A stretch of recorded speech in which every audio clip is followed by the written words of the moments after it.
Bonjour les enfants, nous sommes vendredi matin et ce soir ce sont les vacances, je pense que vous allez bien. Merci à tous les élèves qui ont pu envoyer leurs dessins ou leurs lettres pour les personnes âgées de la maison de retraite de la Reine Blanche. Il y a de bien jolis dessins et de bien belles lettres. Merci beaucoup et tous ceux qui n'ont pas pu encore l'envoyer, eh bien dépêchez-vous, essayez d'envoyer cela avant midi, puisqu'avec Madame Durnerin, nous irons les imprimer cet après-midi à l'école pour les déposer en fin de journée aux personnes âgées. Donc ce serait bien que vous puissiez l'envoyer rapidement. Aux honneurs ce matin, alors Ajar qui a bien travaillé hier, bravo Ajar, continuez. Ainsi que Soufiane et Bara qui ont fait une évaluation de mathématiques sans faute, bravo Soufiane et bravo Bara. Et enfin Lokmen et Soufiane qui ont bien lu et bien compris le texte de l'évaluation hier avec maîtresse Jeanne. Donc bravo là pour ces efforts, pour bien travailler, pour vous appliquer et bien comprendre. Voilà, c'est bien les CP. Je voulais, avant de reprendre l'histoire d'Henri Guillemet, dire un petit mot aux enfants et aux élèves. Un mot important pour que vous puissiez comprendre des choses qui sont essentielles.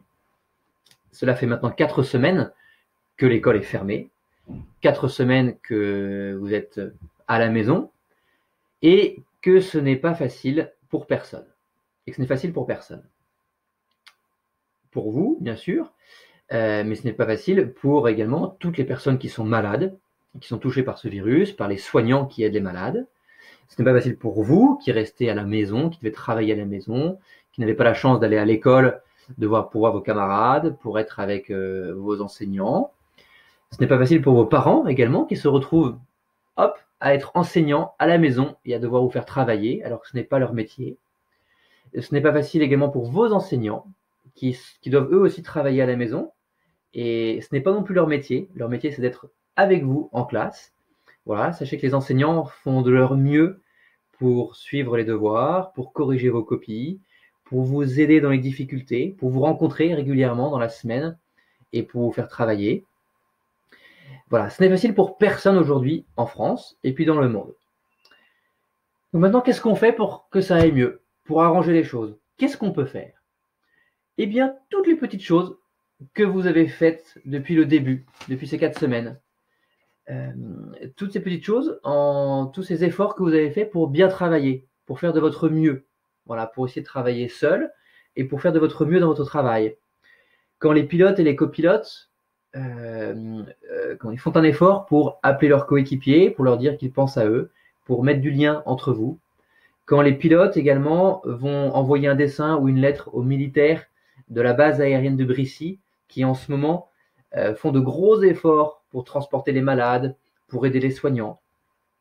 Quand vous faites un dessin ou quand vous écrivez une lettre pour les personnes âgées de la Reine Blanche, pour leur dire que vous pensez à eux. Quand vous faites un dessin pour votre maîtresse, pour lui dire que vous pensez à elle, qu'elle vous manque.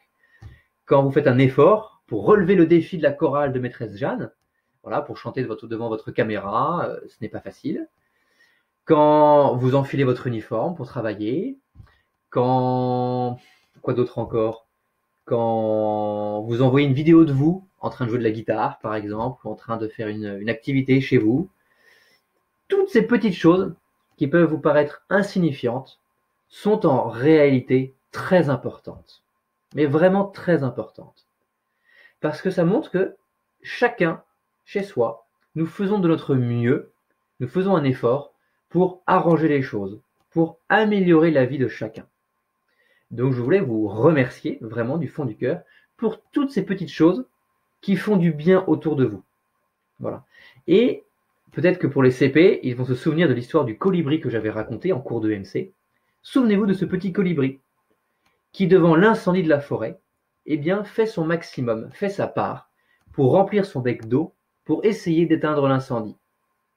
Seul, il n'y arrive pas, mais il montre le bon exemple à tous les autres animaux de la forêt qui, à leur tour, vont aider le petit colibri à éteindre l'incendie.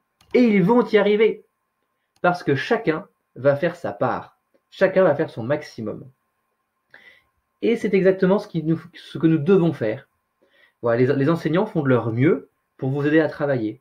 Vos parents font de leur mieux, vraiment, chaque jour, pour vous aider à travailler.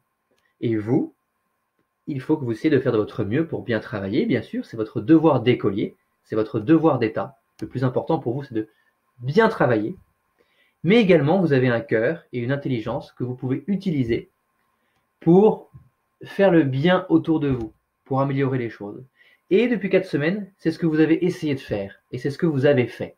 Toutes ces petites choses, à l'image du colibri, eh bien vous avez essayé de les faire, et c'est vraiment bien. Donc vraiment, merci les enfants pour toutes ces petites choses que vous faites, que vous avez faites.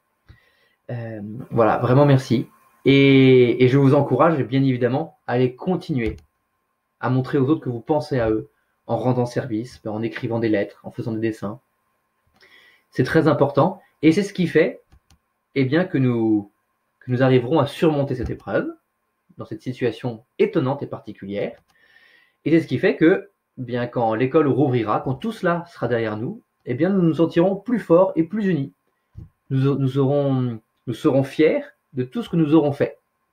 Donc, je vous encourage vraiment à continuer pendant les vacances et après les vacances également à poursuivre tous ces petits efforts qui améliorent le quotidien. Vraiment, merci les enfants, continuez. Et bien voilà, je pense que nous pouvons reprendre l'histoire de nos pilotes que nous avions laissée avec Henri Guillemet au moment où ils avaient retrouvé la trace de l'hydravion qui était dans la mer. Henri Guillemet, après que son avion soit tombé de la falaise, avait réussi à redémarrer son moteur pour que l'hélice tourne plus vite et qu'il puisse redémarrer. Avec Rigel, ils avaient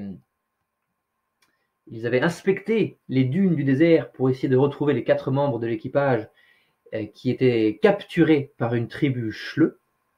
Et finalement, ils avaient retrouvé la caravane de Schleu. Ils avaient vu ligoter au dos des chameaux les 4 membres de l'équipage, mais ils avaient été reçus par les guerriers Schleu à coups de fusil. Et Henri, Guillemet et Rigel avaient dû faire demi-tour pour fuir devant les coups de fusil. Qu'allaient faire Henri Guillemet et Rigel? Eh bien, ils ne pouvaient malheureusement pas intervenir directement pour délivrer les membres de l'équipage, et ils avaient décidé de faire demi-tour pour prévenir le gouverneur de la région. Alors, le gouverneur de la région était celui qui avait un peu de pouvoir et qui pouvait éventuellement négocier avec les tribus de la région. Et c'est ce qui allait se passer. Le gouverneur va envoyer 2 pilotes pour négocier avec les tribus Schleu la délivrance, la libération des 4 membres de l'équipage. Et donc, contre de l'argent, je pense, les 4 membres de l'équipage vont pouvoir être délivrés, libérés par les Schleu. Et donc voilà nos 4 membres de l'équipage qui sont sauvés et qui sont libérés. Alors, ils ne vont pas pouvoir reprendre tout de suite le chemin de l'Amérique du Sud pour franchir pour la première fois l'océan Atlantique Sud, mais au moins, ils sont libérés. Et c'est une bonne nouvelle. Voilà, la fin de cette histoire qui se finit bien, une nouvelle fois, pour nos pilotes.